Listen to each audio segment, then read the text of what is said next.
Hello students, welcome to knowledge account. আমি সোহিনী মুখার্জি। আজকে আমি জেনারেল সায়েন্সের তোমাদের এমসিকিউ এর প্র্যাকটিস সেট করাবো। চলো শুরু করা যাক। প্রথম প্রশ্ন হচ্ছে, 6 বিভব পার্থক্যযুক্ত দুটি পয়েন্টের একটি পয়েন্ট থেকে অন্য পয়েন্টে 4 কুলম্ব আধান সরানোর জন্য কার্য করতে হবে কত? Option 48 joule, 12 joule, 36 joule, 24 joule. দেখো, যদি আমরা ভি কে পোটেনশিয়াল ডিফারেন্স বা বিভব পার্থক্য বলে মনে করি, ডাব্লিউ হচ্ছে কাজ বা ওয়ার্ক ডান, এবং কিউ কে যদি চার্জ বা আধান বলে মনে করি, তাহলে ফর্মুলা কি? ফর্মুলা হচ্ছে V equals to W by Q. তাহলে এখান থেকে আমরা ডাব্লিউ পাচ্ছি, বলেছে কত কার্য করতে হবে, মানে ডাব্লিউটা বার করতে হবে। ডাব্লিউ ইকুয়ালস টু কত হয়ে যাচ্ছে? V into Q, right? তাহলে এখানে দেখো ভি বিভব পার্থক্য তোমাকে বলা আছে 6 ভোল্ট বলা আছে, এবং আধানের মানও তোমাকে বলা হচ্ছে 4 কুলম্ব, 4 কুলম্ব বলা হচ্ছে। উত্তর কত হয়ে যাচ্ছে? 24 জুল। এটা কিন্তু এসএসসি এমটিএস পরীক্ষাতে এসেছিল। গোয়িং ফরওয়ার্ড, যখন যেগুলো আমাদের প্রিভিয়াস ইয়ার কোয়েশ্চেনে এসছে সেগুলো আমি পাশে মেনশন করে দিয়েছি। তাহলে আনসার হচ্ছে আমাদের অপশন ডি। নেক্সট কোয়েশ্চেন দেখো, সর্বাধিক পরিসর বা রেঞ্জের জন্য অভিক্ষেপের কোণ কত হওয়া উচিত? 60 ডিগ্রি, 75 ডিগ্রি, 30 ডিগ্রি, 45 ডিগ্রি, মানে সব থেকে রেঞ্জ বেশি হওয়ার জন্য অভিক্ষেপ বা প্রজেকশন কিসের? দেখো, এটাকে আমরা বলি, এই গতিটাকে আমরা প্রাস গতি বলি। মানে কোনটা? যেটা যখন কোনো কিছু ছোঁড়া হচ্ছে। জিনিসটা একবার দেখে নাও, যে যখন আমরা কোনো ঢিল বা কিছু জিনিসকে ছুঁড়ছি, এরকম প্রশ্ন কিন্তু রেলে আগে এসছে, তাই জন্য আমি এটা দিয়েছি।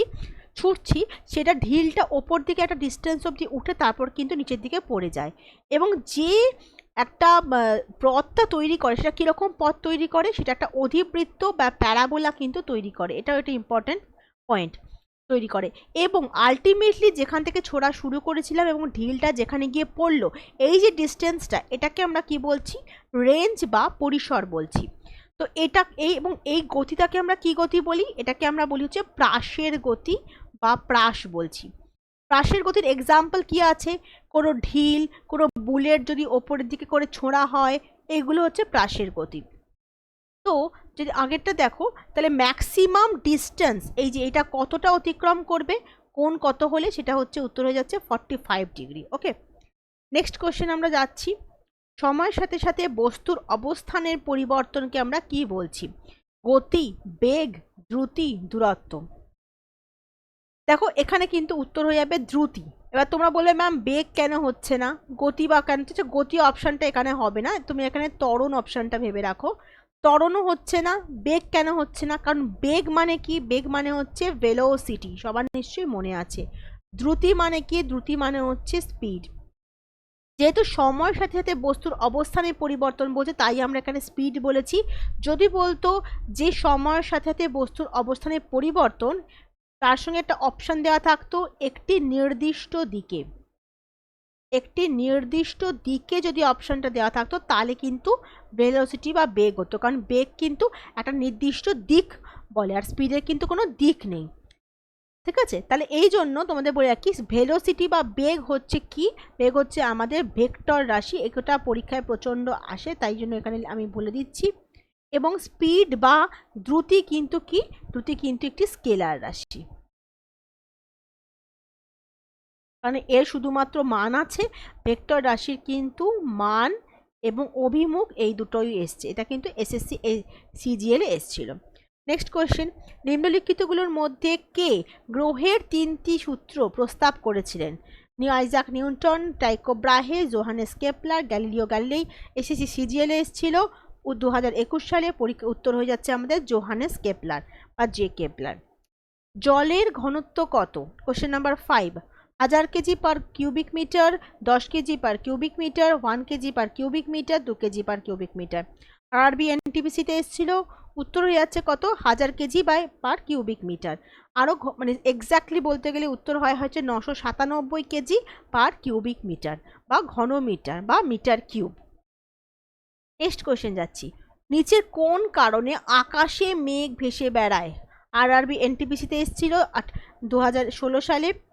নিম্ন তাপমাত্রা, কম গতি, নিম্নচাপ, কম ঘনত্ব। দেখো, উত্তর হয়ে যাচ্ছে কম ঘনত্ব। কেন হচ্ছে না? মেঘ কি দিয়ে তৈরি? মেঘ কিন্তু জলীয় বাষ্প দিয়ে তৈরি, এবং কি হচ্ছে? বাতাসের চেয়ে কম ঘন হয়ে যাচ্ছে। এটা হচ্ছে আমাদের মেঘ, বাতাসের চেয়ে কম ঘন হচ্ছে। প্লবতা বল কোনটা? প্লবতা বল হচ্ছে যেটা আমাদের ওপর দিকে কাজ করে, সেটা হচ্ছে প্লবতা বল। বা বাউয়েন্সি ফোর্স।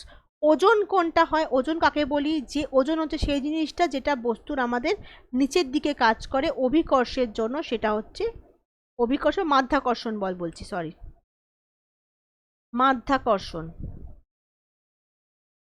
মাধ্যাকর্ষণ বল কি নিচের দিকে কাজ করে। এখন এই জিনিসটা কি হয়ে যাচ্ছে, ঘনত্বটা অনেক কম হয়ে যাচ্ছে। ঘনত্ব কম হওয়ার জন্য এক্ষেত্রে প্লবতাটা বেশি হয়ে যায় কার থেকে? মাধ্যাকর্ষণের থেকে কিন্তু জিনিসটা বেশি হয়ে যাচ্ছে, এবং এই জন্য মেঘটা কি হচ্ছে, ওপরের দিকে ভেসে বেড়াতে পারছে, মানে মাটির দিকে নেমে আসছে না। ঠিক আছে। হাসপাতাল এবং বিমানবন্দরে কঠিন বস্তু ভেদ করতে কোন তরঙ্গ ব্যবহার করা হচ্ছে? শব্দ তরঙ্গ, এক্স রে, ইলেকট্রোম্যাগনেটিক, মেকানিক্স। এনটিপিসিতে এসেছিল, উত্তর হয়ে আছে এক্স রে। আচ্ছা, প্রশ্নটা সঠিক নয় এই কারণে, যদিও এটা উত্তরটা এখানে এক্স রে হচ্ছে বা দিয়েছিল, কিন্তু কেন নয়, কারণ হাসপাতাল এবং বিমানবন্দরে কঠিন বস্তু করতে এক্স রে ব্যবহার করা হচ্ছে বটে, কিন্তু আবার এমআরআই এবং সিটি স্ক্যানিংয়ে কিন্তু ইলেকট্রোম্যাগনেটিক তরঙ্গও ব্যবহার করা হচ্ছে। এটা কিন্তু এখানে অপশানটা রয়েছে, দেখো ইলেকট্রোম্যাগনেটিক, তার মানে এটা কিন্তু হসপিটালেও ব্যবহার করা হচ্ছে, এমআরআইতে, তাই না? এটা উত্তরটা হতে পারত। আর বিমানবন্দরে কিন্তু এখন এক্সরেটা বন্ধ করে দেওয়া হয়েছে অনেক জায়গাতে, সে জায়গায় মিলিমিটার স্ক্যানার বা ফুল বডি স্ক্যানার কিন্তু ইউজ করা হচ্ছে। সুতরাং প্রশ্নটা পুরোপুরি সঠিক না, একটু ডাউটফুল কোয়েশ্চেন এটা। অবলোহিত রশ্মি বা ইনফ্রারেড রশ্মি কাকে বলছে? আর বিএনটিপিসিতে এসেছিল, অনুদৈর্ঘ্য তরঙ্গ, তির্যক তরঙ্গ, যান্ত্রিক তরঙ্গ, ইলেকট্রোম্যাগনেটিক তরঙ্গ। দেখো, অনুদৈর্ঘ্য তরঙ্গ, তির্যক তরঙ্গ হচ্ছে যান্ত্রিক তরঙ্গেরই দুটো রূপ, তাই না? এবং ইলেকট্রোম্যাগনেটিক তরঙ্গ হচ্ছে সম্পূর্ণ আলাদা। ইলেকট্রোম্যাগনেটিক তরঙ্গ কি? যেখানে যখন কোনো তরঙ্গের মাধ্যম লাগে না একটা স্থান থেকে অন্য স্থানে যেতে, তাকে আমরা ইলেকট্রোম্যাগনেটিক তরঙ্গ বলি। আর যান্ত্রিক তরঙ্গের ক্ষেত্রে কিন্তু সবাই জানি কি লাগে, ওদের মাধ্যম লাগছে। অবলোহিত রশ্মি কিন্তু হয়ে যাচ্ছে একটা ইলেকট্রোম্যাগনেটিক তরঙ্গ। দেখো, এত অবধি নিশ্চয়ই সবার ক্লিয়ার? যদি ক্লিয়ার থাকে, যদি ভালো লাগে, তাহলে এগুলো লাইক, একটা করে লাইক যারা দেখছো তারা কিন্তু অবশ্যই করে দাও, তাহলে কি হয়, আমারও তাহলে একটু তোমাদের জন্য বলতে ভালো লাগছে, রাইট? দেখো, এবার দেখো তোমাদের এখানে আমি দিয়েছি যেটা, সেটা হচ্ছে যে আমাদের যে ইলেকট্রোম্যাগনেটিক স্পেকট্রাম যেটা আছে, বা সেটা কি থেকে কি রকম হচ্ছে। সব থেকে বাঁ দিক থেকে ডান দিকে কি হচ্ছে, সব থেকে বাঁ দিকে যেগুলো থাকছে সেগুলো দেখো তোমরা, ফ্রিকোয়েন্সি বা কম্পাঙ্কটা কি সব থেকে বেশি। তার মানে তুমি এখানে দেখো সব থেকে কম্পাঙ্ক বেশি কোন রশ্মির? গামা রশ্মির। সব থেকে কম্পাঙ্ক কম কোন রশ্মির? রেডিও ওয়েভের। মাঝখানে কে রয়েছে? মাঝখানে হচ্ছে ভিজিবল লাইট, বা যেগুলো আমরা চোখে আলো দেখতে পাই সেইটা। তাহলে অনেক সময় প্রশ্ন করে যে কাকে থেকে শুরু হয় আর কাতে শেষ হয়? ইলেকট্রোম্যাগনেটিক স্পেকট্রাম শুরু হবে হচ্ছে গামা রে থেকে, শুরু হচ্ছে, রেডিও ওয়েভে গিয়ে কিন্তু শেষ হচ্ছে। ঠিক আছে, নেক্সট কোশ্চেনে যাচ্ছি আমি। নিচের তড়িৎচুম্বকীয় তরঙ্গের মধ্যে কোনটির তরঙ্গ দৈর্ঘ্য সব থেকে কম? কোনটির তরঙ্গ দৈর্ঘ্য হচ্ছে সব থেকে কম? দেখো, কোনটির তরঙ্গ দৈর্ঘ্য সব থেকে কম? উত্তর দেওয়া হচ্ছে গামা রশ্মি। আগেরটাই দেখে নাও তোমরা। দেখো, যার যত ফ্রিকোয়েন্সি হবে, একটা মনে রাখবে যে ওয়েভলেংথ বা তরঙ্গ দৈর্ঘ্য সবসময় ইনভার্সলি প্রপোর্শনাল টু কি? কম্পাঙ্ক। তার মানে যদি কারো কম্পাঙ্ক বেশি হয় তার তরঙ্গ দৈর্ঘ্য কম হবে, তরঙ্গ দৈর্ঘ্য বেশি হলে কম্পাঙ্ক কম হবে। তাহলে সব থেকে কম তরঙ্গ দৈর্ঘ্য কার? সব থেকে কম হচ্ছে আমাদের গামা রশ্মি। নেক্সট কোয়েশ্চেন, আলোর রশ্মির একটি দ্রবণের মধ্য দিয়ে অনেক সময় কি হয়েছে, দ্রবণের কণাগুলি যদি একটু বড় বড় থাকে, তাহলে যখন কোনো এখানে কোনো টর্চ জ্বালা হয়, তাহলে সেই টর্চের আলোটা দিয়ে তুমি ফেললে পুরো এই গতিগুলো দেখতে পাওয়া যায়, কণাগুলোকে দেখতে পাওয়া যায়। এই ঘটনাকে কি বলে? এই ঘটনাকে আমরা বলি টিন্ডাল এফেক্ট বলে একটা কথা বলা হচ্ছে। এবং কোন ধরনের দ্রবণে এটা দেখতে পাওয়া যায়? চিনির দ্রবণ না, চিনির দ্রবণ হচ্ছে সমসত্ব দ্রবণ, না দেখতে পাওয়া যাচ্ছে না। জল না, দেখতে পাওয়া যাচ্ছে না। লবণ দেখতে পাওয়া যাচ্ছে না, কারণ এরা তিনজনেই কি? এরা তিনজনেই কিন্তু প্রকৃত দ্রবণের উদাহরণ।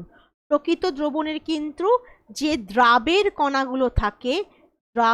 কণাগুলো থাকে সেগুলো অত্যন্ত ক্ষুদ্র হয়, এবং তাই জন্য কিন্তু এরা কোনো টিন্ডাল এফেক্ট দেখায় না।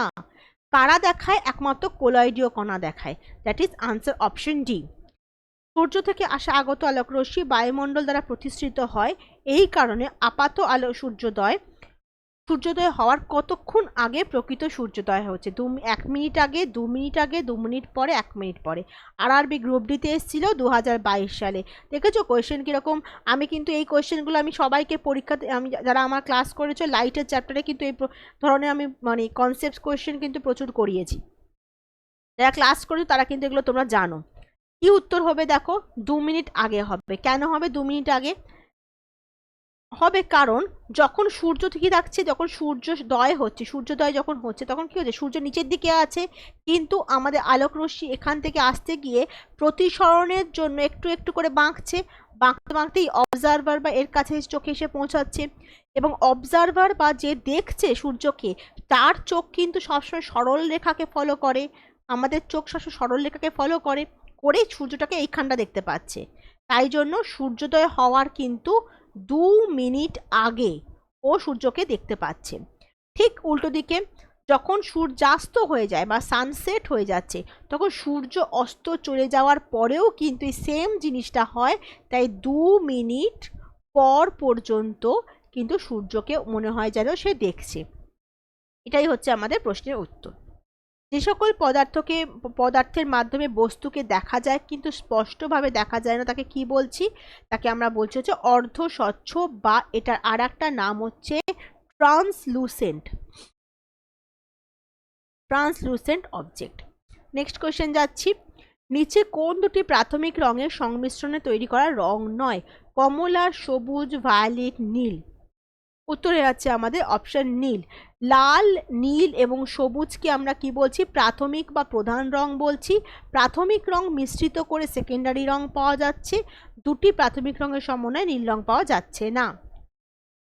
যে অঞ্চলে উৎস থেকে সমস্ত আলো অবরুদ্ধ হয়, মানে উৎস থেকে যে আলোগুলো আসছে সেটা সেই আলোটা গিয়ে পৌঁছচ্ছে না, তাকে আমরা কি বলি? উপচ্ছায়া, প্রচ্ছায়া, ছায়া, কোনোটিই নয়। দেখো দেখে নাও একবার কি হচ্ছে জিনিসটা। উত্তর হয়ে যাবে প্রচ্ছায়া। যখন কোনো বিন্দু উৎস থেকে যখন আলোকরশ্মি নির্গত হয়, এটাও যারা আমরা লাইটে ক্লাস করেছো তোমরা এগুলো সমস্ত করেছো আমি জানি, তখন এখানে যে পৃথিবীটা থাকে সেই পৃথিবী বা কোনো বস্তু মানে কোনো ব্লকেজ থাকে যেখানে আলো যেতে পারে না, তার ফলে পেছন দিকে একটা গভীর অন্ধকারাচ্ছন্ন অঞ্চলের সৃষ্টি হচ্ছে। এই যে গভীর অন্ধকারাচ্ছন্ন যে অঞ্চলটা সৃষ্টি হচ্ছে, সেই জায়গাটাকে, এই যে গভীর অন্ধকারাচ্ছন্ন যে অঞ্চলটা সৃষ্টি হচ্ছে, সেখানে কিন্তু আলো একবারে এসে পৌঁছচ্ছে না। এই জায়গাটাকে আমরা কি বলি? এই জায়গাটাকে আমরা বলি হচ্ছে প্রচ্ছায়া। উল্টো দিকে আমাদের যখন বিস্তৃত আলোক উৎস হচ্ছে, মানে আলোটা ছড়িয়ে পড়ছে, তখন সেখান থেকে অনেকগুলো আলোক রশ্মি কিন্তু বেরোচ্ছে। এখান থেকে মাত্র দুটো গেছিল। এই যে বিভিন্ন আলোক রশ্মি বেরোচ্ছে, তার ফলে পেছনে একটা নির্দিষ্ট অঞ্চল প্রচ্ছায়া তৈরি করছে, কিন্তু সেটা ছাড়াও বাকি দুটো অঞ্চল, যে এই যে পোর্শনগুলো, সেখানে কিন্তু হালকা হালকা করে আলো আসছে, পুরোপুরি অবরুদ্ধ হচ্ছে না। এই জায়গাটাকে আমরা বলি হচ্ছে উপচ্ছায়া। এই জায়গাটাকে আমরা বলি হচ্ছে উপচ্ছায়া। ক্লিয়ার? এটা একটু জেনে রাখো। তাহলে এখানে উত্তরে আছে প্রচ্ছায়া। নেক্সট কোশ্চেন যাচ্ছি আমি। নেক্সট কোশ্চেন হচ্ছে, হ্যাঁ, এভালেজিন্সটা টরিসেলি কোন আবিষ্কারের জন্য বিখ্যাত? বস্তুর ভারসাম্য আবিষ্কার, পাইজোমিটার, পারদ ব্যারোমিটার, ভ্যাকুয়াম গেজ। আনসার হচ্ছে আমাদের অপশন সি, পারদ ব্যারোমিটার, যেটা বায়ুমণ্ডলীয় চাপ পরিমাপের একটি যন্ত্র। কে ব্যবহার করেছেন? ইভানজেলিস্টা টরিসেলি, যেটাকে টরিসেলি ব্যারোমিটার বলি আমরা, যেটা 76 মিলিমিটার এইচজি পারস্তম্ভের চাপে আমরা সবসময় মাপি। স্প্রিং ব্যালেন্স, যেটা ভারসাম্য বা একটি বস্তুর টান দ্বারা বস্তুর ওজন পরিমাপ করা হয়, যেটা স্প্রিং তুলা বলি। স্প্রিং তুলার সাহায্যে কিন্তু একটা জিনিস সবাই মনে রাখবে, আমি বলি সবাইকে, তুলা যন্ত্র, এটার সাহায্যে ভর মাপা হয়। আর স্প্রিং তুলা এটার সাহায্যে কি মাপা হয়? ওজন মাপা হয়, যেটার আর একটা নাম হচ্ছে ভার। এটাকে বলেছেন রিচার্ড সল্টার। নেক্সট কোয়েশ্চেন হচ্ছে, পাইজোমিটার আবিষ্কার করেছেন হচ্ছে বিজ্ঞানী হ্যান্স ক্রিশ্চিয়ান ওরস্টেড। আর ভ্যাকুয়াম গেজ করেছেন চাপের নিচে যেটা পরিমাপ করা যায়, বিজ্ঞানী Boyle. Capillary feed fountain pen কে আবিষ্কার করেন? এসএসসি এমটিএসে এসেছিল। উত্তর হয়ে যাচ্ছে L.E. Waterman. Answer option C. দেখে নাও একবার, L.E. ওয়াটারম্যান কি করেছেন? ক্যাপিলারি ফিড ফাউন্টেন পেন আবিষ্কার করেছেন। অ্যালফ্রেড নোবেলের সবচেয়ে বিখ্যাত আবিষ্কার ছিল ডিনামাইট। ক্লাস করছো যারা প্লিজ একটা করে লাইক করে দাও এবং পারলে শেয়ার করে দাও। তোমাদের কাছে এটা আমার রিকোয়েস্ট বলতে পারো। নেক্সট কোয়েশ্চেন হচ্ছে দেখো, ল্যান্ড ডোনাল্ড ছিলেন, আর তোমরা কী ধরনের কোয়েশ্চেন এক্সপেক্ট করছো, কী ধরনের কোয়েশ্চেন আরও চাইছো সেটা তোমরা একটু কমেন্ট বক্সে জানাও। তাহলে নেক্সট দিন আমি যেটা ক্লাসগুলো তোমাদের করাবো তোমাদের সেই স্পেসিফিক টাইপ কোয়েশ্চেন তোমাদের আরও আমি আনবো, ঠিক আছে? তার সঙ্গে সঙ্গে দেখুন প্রিভিয়াস ইয়ার কোয়েশ্চেন কিন্তু আমি অলরেডি রিপিট করতে থাকবো বারবার। ল্যান্ড ডোনাল্ড ছিলেন একজন প্রসূতি বিশেষজ্ঞ, যাকে আমরা বলি গাইনোকোলজিস্ট, এবং তিনি আল্ট্রাসাউন্ড ডায়াগনস্টিক তৈরি করেছিলেন। ডেভিড হিউজ উনি কার্বন মাইক্রোফোন আবিষ্কার করেছিলেন। নিচের কোন খাটটি উইন্ডো ক্লিনারে পাওয়া যায়? এসএসসি এমটিএস 2022, একদম রিসেন্ট কোয়েশ্চেন। উত্তর কি হয়ে যাচ্ছে? অ্যামোনিয়াম হাইড্রক্সাইড, NH4OH, সবাই জানি আমরা। ভিনিগারের রাসায়নিক সূত্র কি বলো? ভিনিগারের রাসায়নিক সূত্র কি? একটু কি স্পিডে হয়ে যাচ্ছে, আমি কি একটু আস্তে আস্তে বলবো? একটু কি স্পিড হয়ে যাচ্ছে, আমি কি একটু আস্তে আস্তে বলবো? যদিও এটা রেকর্ডিং সেশন, বাট যদি তোমরা বলো আমি একটু স্লো বলতে পারি, অসুবিধা নেই কোনো। ভিনিগারের রাসায়নিক সূত্র হচ্ছে CH3COOH, যার পুরো নাম হচ্ছে আমাদের অ্যাসিটিক অ্যাসিড, তাই না? অ্যাসিটিক অ্যাসিড হচ্ছে CH3COOH। আচ্ছা, যেটা মনে রাখতে হবে কি না, এটা কিন্তু হচ্ছে আমাদের 10% অ্যাসিটিক অ্যাসিড, এটা কিন্তু মনে রাখতে হবে, 10% অ্যাসিটিক অ্যাসিড। আচ্ছা, 10% ভিনিগার, যেটা এই ভিনিগারের যে স্বাদ কীরকম হয়, টক টাইপের হয়, এবং এটা কিন্তু বিভিন্ন উদ্দেশ্যে ব্যবহার করা হয়। কেমন? কোনো কিছু রান্না বান্নার কাজে ব্যবহার করা হয়, বা কোনো কিছু সংরক্ষণের কাজে কিন্তু ব্যবহার করা হয়, মনে রাখবে। এবং এই যে 10%টা, এটা কিন্তু 1% থেকে 10% যে কোনো মাত্রার হতে পারে। যত বেশি পার্সেন্টেজ বাড়বে তত ভিনেগারটার টক ব্যাপারটা বাড়তে থাকবে। নেক্সট কোয়েশ্চেন, এপসাম সল্ট বা ইপসাম সল্টের রাসায়নিক সূত্র কি? এপসাম সল্ট আমরা বলবো হচ্ছে ম্যাগনেসিয়ামের লবণ, এটা বলা হয়। উত্তর হয়ে যাচ্ছে আমাদের MgSO4 7H2O, এটা হচ্ছে আনসার আমাদের, ঠিক আছে? নেক্সট কোয়েশ্চেন, একটি আদর্শ গ্যাস কাকে বলছি? যারা গ্যাসের আদর্শ সমস্ত সূত্র মেনেছে তাকে আমরা আদর্শ গ্যাস বলি। কিন্তু আমরা কি জানি যে প্রকৃতিতে আদর্শ গ্যাস বলে কিছু হয় না, কি হয়? বাস্তব গ্যাস হয়। এবং একটা MCQতে ছোট্ট করে একটা প্রশ্ন বলে দিই, যে অনেক সময় প্রশ্ন করে যে বাস্তব গ্যাস কোন পরিস্থিতিতে, বাস্তব গ্যাস কোন পরিস্থিতিতে আদর্শ গ্যাসের মতো ব্যবহার করে, মানে বিহেভ করে? আদর্শ গ্যাসের মতো আচরণ করে। কোশ্চেনটা ভাবতে থাকো, ততক্ষণ আমি এই উত্তরটা বলে দিচ্ছি। তাহলে 1 মোল 273 কে এবং 1 অ্যাটমসফেরিক চাপে কত লিটারের আয়তন দখল করে? এসএসসি সিজিএল এসেছিল 2022 সালে। উত্তর হয়ে যাচ্ছে আমাদের 22.4। Very very important question. আচ্ছা, এই যেটা আমি প্রশ্নের উত্তরটা বলেছিলাম, কেউ বলেছেও কি হয়ে যাবে? যখন খুব নিম্ন চাপ এবং উচ্চ তাপমাত্রায়,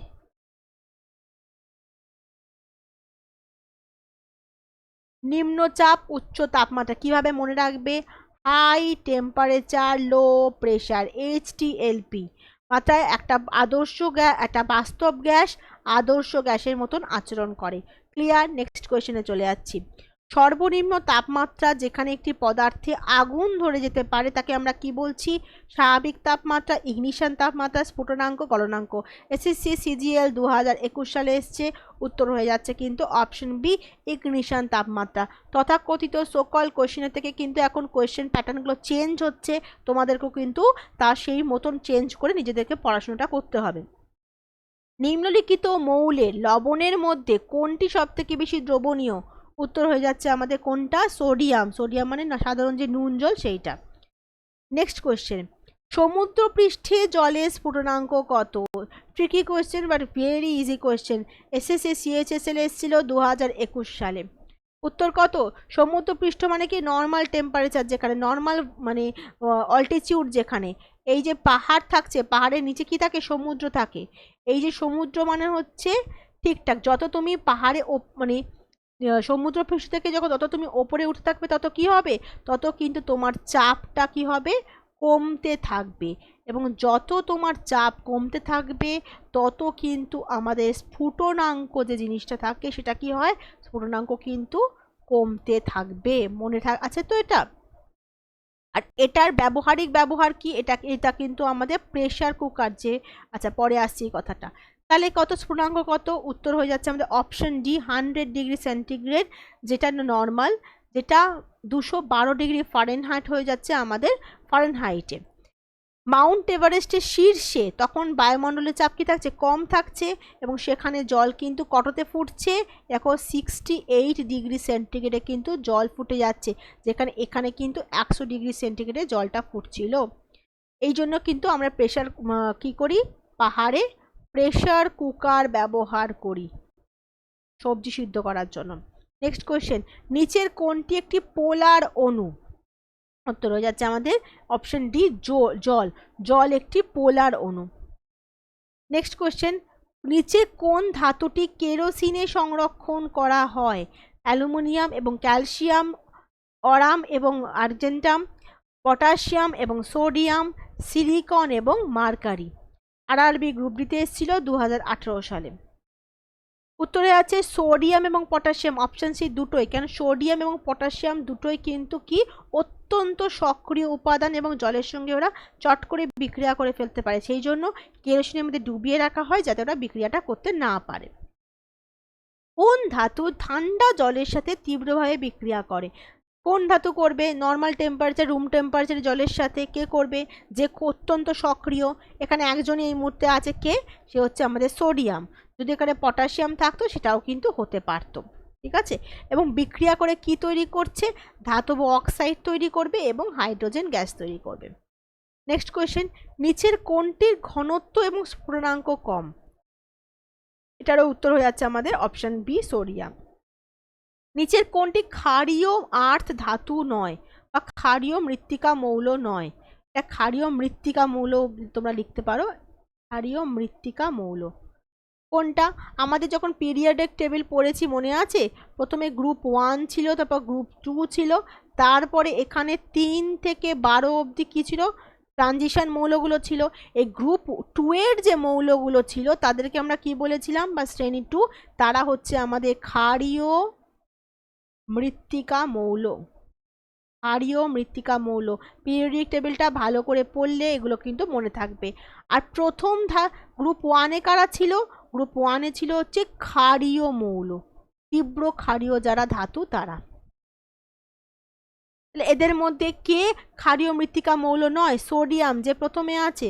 আনসার হচ্ছে আমাদের অপশন ডি, অপশন ডি, যেখানে এখানে সোডিয়াম পড়ছে, বাকি সবাই কিন্তু কারা কোথায় পড়ছে, এই গ্রুপ 2 তে পড়ছে, ঠিক আছে।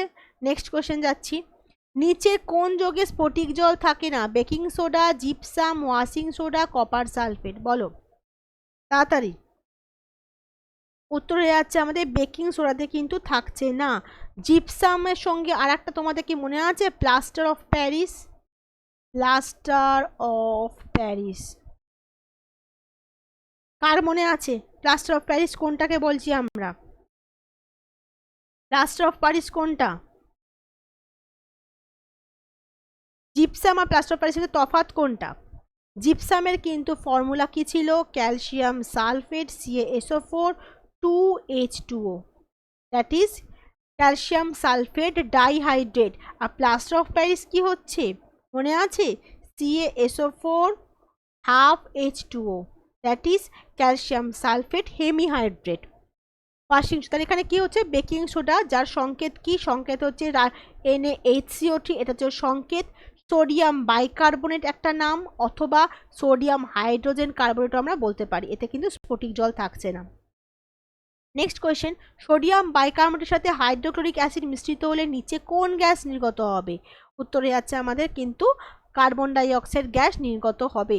এগুলো যখন আমার যারা ক্লাস করেছো অ্যাসিড চ্যাপ্টার আমি পড়িয়েছি তোমাদেরকে মনে আছে, কখন হাইড্রোজেন গ্যাস বেরোবে, কখন কার্বন ডাই অক্সাইড গ্যাস বেরোবে, কখন জল তৈরি হবে, এগুলো কিন্তু তাদের কোনো রকম কনসেপ্ট তাদের ক্লিয়ার থাকা উচিত। নেক্সট কোয়েশ্চেন, কার্বন আর সবচেয়ে বেশি আছে কোন কয়লা? Anthracite, bituminous, lignite, subbituminous. দেখো সব থেকে বেশি থাকে হচ্ছে অ্যান্থ্রাসাইটে 90%, তারপরে বিটুমিনাস, তারপর সাববিটুমিনাস, তারপর লিগনাইট। আনসার হচ্ছে আমাদের অপশন এ। নিচের ধাতু সংকরগুলির মধ্যে যে ধাতু সংকরগুলির মধ্যে কোনটিতে ম্যাগনেসিয়াম আছে? চলো এটা বলো, কোনটিতে ম্যাগনেসিয়াম আছে? দেখো ম্যাঙ্গানিজ স্টিল যেটা আছে এটা কি দিয়ে তৈরি? সেটা লোহা এবং ম্যাঙ্গানিজ দিয়ে তৈরি, ঠিক আছে। আচ্ছা মোনেল মেটাল যেটা তৈরি আছে, মোনেল মেটাল এটা কি দিয়ে তৈরি? এটা কপার প্লাস নিকেল দিয়ে তৈরি। কপার মোটামুটি আমাদের এই 30% মতন এরকম থাকে, মানে মোরালেস আর কি 30% মতন থাকে। নিকেল থাকে প্রায় 67% মতন। আর এছাড়া অল্প পরিমাণে ফেরাস প্লাস ম্যাঙ্গানিজ মিশিয়ে থাকে, মোরালেস 3% মতন থাকে। অ্যালনিকো ম্যাটেরিয়ালটা কি দিয়ে তৈরি? অ্যালনিকো থাকে হচ্ছে লোহা plus nickel plus aluminium plus cobalt. আমরা এটা ম্যাগনেটের সময় তোমরা নিশ্চয়ই পড়েছো, এটা দিয়ে তৈরি। ডুরালোমিন কি দিয়ে তৈরি? বলেছে কোনটাতে ম্যাগনেসিয়াম আছে। ম্যাগনেসিয়াম ডুরালোমিন কি দিয়ে তৈরি? Aluminium plus copper plus magnesium দিয়ে তৈরি প্লাস ম্যাঙ্গানিজ দিয়ে তৈরি।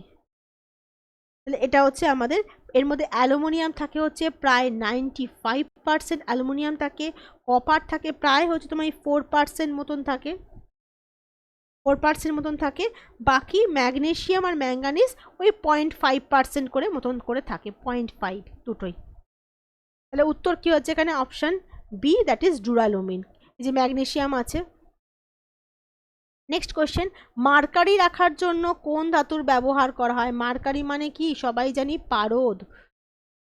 পারদ কি করছে? সবার সঙ্গে বিক্রিয়া করে কি তৈরি করে জানো? অ্যামালগাম তৈরি করে ফেলে। একমাত্র কার কার সাথে করে না? পারদ লোহা, প্ল্যাটিনাম, টাংস্টেন এবং ট্যান্টালামের সাথে অ্যামালগাম তৈরি করে না। যেহেতু করে না তাই জন্য আমরা এদের মধ্যে লোহাটাই একমাত্র পড়ে রয়েছে, আমরা লোহার সঙ্গে করতে পারি। আনসার হচ্ছে আমাদের অপশন সি। অক্সিজেনের আবিষ্কারক কে? J Priestley. আনসার হচ্ছে অপশন এ। এবার বায়োলজি। ড্যাশ সন্তানের লিঙ্গ নির্ধারণ করে? ক্রোমোজোম, মায়ের রক্তের গ্রুপ, পিতামাতার RH ফ্যাক্টর, পিতার রক্তের গ্রুপ। RRB যেইতে এসেছিল 2019 সালে। উত্তর হয়ে যাচ্ছে আমাদের অপশন এ, ক্রোমোজোম। নিচে বিবৃতিগুলির মধ্যে কোনটি সত্য? মানুষ কোনটা সত্য বলেছে? যে উত্তর হচ্ছে আমাদের 43টি ক্রোমোজোম আছে, এর মধ্যে 42, এটা প্রথমেই ভুল, আমাদের 43টি ক্রোমোজোম আমাদের থাকে না। জেনেটিক শব্দটি 1906 সালে জেভি ওয়ার্ডে করা হয়েছিল, এটাও ভুল। উত্তর কোনটা? উত্তর হয়ে যাচ্ছে আমাদের অপশন ডি, এটা RRB LP এবং টেকনিশিয়ান পরীক্ষাতে এসেছিল। ডিএনএ অণু দুটি দীর্ঘ পলিনিউক্লিওটাইড স্ট্র্যান্ড দ্বারা গঠিত, যা শোল্পি সিঁড়ির মতো একটি ডবল হেলিকাল গঠন বা ডাবল হেলিক্স গঠন করে, এটাই একমাত্র সঠিক। নিচের কোনটি 1928 সালে আলেকজান্ডার ফ্লেমিং প্রথম অ্যান্টিবায়োটিক আবিষ্কার করেন? প্রথম অ্যান্টিবায়োটিক কোনটা? চোখ কান বুঝে পেনিসিলিন, তাই না? প্রথম হচ্ছে কিন্তু পেনিসিলিন। একটি নবজাতক মানব শিশুর শরীরে কটা হাড় থাকে? 350, 206, 211, 411। বলো বলো এটা কি হবে? মোটামুটি উত্তর হচ্ছে 350, মোটামুটি 300 থেকে 350-এর মধ্যে উত্তর হবে, ঠিক আছে, লিখিয়েছি আমি। মানুষের মধ্যে ব্যাকটেরিয়া সংক্রমণের জন্য সবথেকে সাধারণ চিকিৎসা কি? অ্যান্টিবায়োটিক দেওয়া। আনসার হচ্ছে অপশন সি, অ্যাসপিরিন হচ্ছে ব্যথাদাসক, ব্যথা কমানোর জন্য। অ্যান্টিজেন অ্যান্টিবডি আমাদের শরীরে থাকে। কোন উদ্ভিদের বৈজ্ঞানিক নাম সোলানাম টিউবেরোসাম? এটা কিন্তু নিজেদেরকে পড়তে হবে। এটার আনসার হচ্ছে অপশন এ, আলুর বিজ্ঞানসম্মত নাম হচ্ছে সোলানাম টিউবেরোসাম। সাইনাপস এবং ডেনড্রাইট কিসের সাথে যুক্ত? Cortex, epithelium, retina, স্নায়ুকোষ।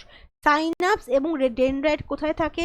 আমাদের স্নায়ুতন্ত্রতে আমরা পড়েছি, তার মানে এগুলো থাকে হচ্ছে আমাদের নিউরনে, নিউরনে থাকে। এবং নিউরনেরই অপর একটি নাম কি? অপর নাম হচ্ছে আমাদের স্নায়ুকোষ, স্নায়ুকোষ। এই নিউরনের মধ্যেই কি কি থাকে? থাকে হচ্ছে আমাদের অ্যাক্সন থাকে, থাকে হচ্ছে আমাদের ডেনড্রন থাকে, থাকে হচ্ছে আমাদের কোষ দেহ থাকে, রাইট। নেক্সট কোশ্চেন যাচ্ছে না, অপশন ডি। নিউক্লিয়ার বিক্রিয়াতে নিউট্রনের বেগ কমানো হয় কিসের দ্বারা? মডারেটর হিসেবে কে কাজ করে? নিউক্লিয়ার কন্ট্রোলার বা মডারেটর হিসেবে কে কাজ করে? ভারী জল, যার সংকেত হচ্ছে D2O। আচ্ছা হচ্ছে অপশন ডি। নিচে কোন অঙ্গটি গ্রন্থি নয়? অ্যাড্রিনাল, যকৃৎ, পিটুইটারি, পিত্তথলি। দেখো এদের মধ্যে কোনটি গ্রন্থি নয়? উত্তর হয়ে যাচ্ছে আমাদের পিত্তথলি। পিত্তথলি কিন্তু গ্রন্থি হিসেবে কাজ করে না। পিত্তথলি লিভার বা যকৃতের ঠিক নিচে থাকে এবং গলব্লাডার থেকে লিভার দ্বারা উৎপাদিত যে পিত্ত থাকে সেটা কিন্তু গলব্লাডারে গিয়ে আমাদের বা পিত্তথলিতে গিয়ে আমাদের জমা হচ্ছে। বর্ণান্ধতা কাকে বলছে? এটি জেনেটিক অবস্থা, একটি নন জেনেটিক অবস্থা, একটি জীবনধারা বা লাইফস্টাইল ডিজিজ। যেমন হচ্ছে লাইফস্টাইল ডিজিজ কোনটা? আমরা ওবেসিটিকে আমরা লাইফস্টাইল ডিজিজ বলি, যেটা আমরা নিজেরা তৈরি করছি। আচ্ছা, এখানে একটা লেখা মিস হয়ে গেছে, এটা আলোর অতিরিক্ত তীব্রতা হবে। আলোর অতিরিক্ত তীব্রতার জন্য সৃষ্ট অবস্থা। বর্ণান্ধতা কিন্তু হয়ে যাচ্ছে একটা জেনেটিক একটা রোগ, যেটাকে আমরা বলতে কিন্তু এটা হেরিডিটারি ডিজিজ একটা, ঠিক আছে, জেনেটিক অবস্থা। এটা মানে এটা নিয়েই সে মানুষটা জন্মগ্রহণ করছে এটা। তো লাল, সবুজ এবং নীল রঙের অন্ধত্ব সাধারণত আমরা পিতামাতার কাছ থেকে পাচ্ছি। আজকে আমাদের 45টা কোশ্চেন ছিল। কেমন লাগলো সবাই জানাবে। Thank you class. আবার পরের দিন আমাদের দেখা হচ্ছে, ঠিক আছে।